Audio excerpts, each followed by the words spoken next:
Zeroy woke up in a field of grass, the wind gently tilting the blades of grass as it gusted by. He slowly sat up straight, looking down at himself.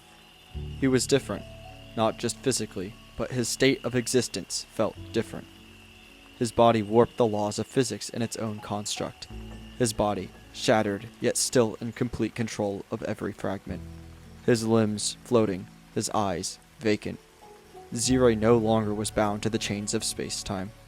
His existence spread through every possibility, and yet none of them. Time was not something he could run out of anymore. Zeroy was the new pinnacle of existence.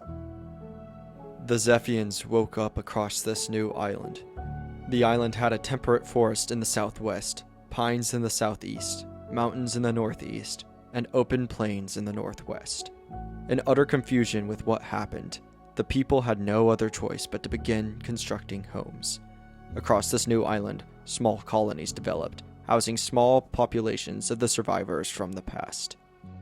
Suddenly, a group of people ran from the north. They screamed in fear. They were not alone. Zeroy was on the island with them.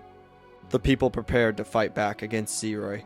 It was rumored that he was simply sitting on the edge of the cliff in the north, watching the sun rise and set, analyzing the phases of the moon as they cycle. He must be waiting for the perfect moment to finally exterminate the Zephian race, just as he promised Leroy so long ago. The people gathered their weapons and charged into battle against Zeroy, although it seemed there was not a single soul that believed they could win. But if they were going to become extinct at the wrath of Zeroy, they might as well die fighting for their survival. Eventually, the people passed through the distant plains to reach Zeroy. Just as suspected, he was simply sitting and staring.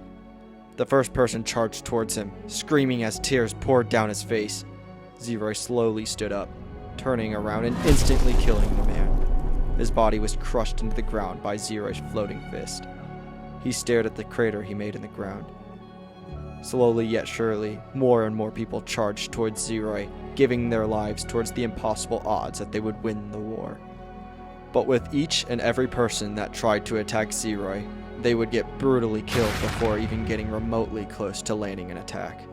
Every skull crushed, and every body decimated was completely effortless to Zeroy. Nonetheless, the people refused to give up fighting. Person after person, they closed in on Zeroy, only to get killed. It was pointless. Person after person, bodies piled. Meaningless deaths for an impossible cause. Eventually, with their numbers whittling away, they stopped. People stopped charging towards Zeroy. Zeroy looked around him, seeing all the dead that surrounded. He looked towards the group of people in front of him. The group of people stared back. It was completely silent. Zeroy turned and walked back over to the cliff, sitting down and watching the horizon once again. The people would be the ones to make themselves extinct if they continued fighting, so they slowly backed away to return back home. There was no struggle for him anymore. His fighting was meaningless. With nothing to strive for, what would be the point for fighting back? Without a struggle, there is no purpose.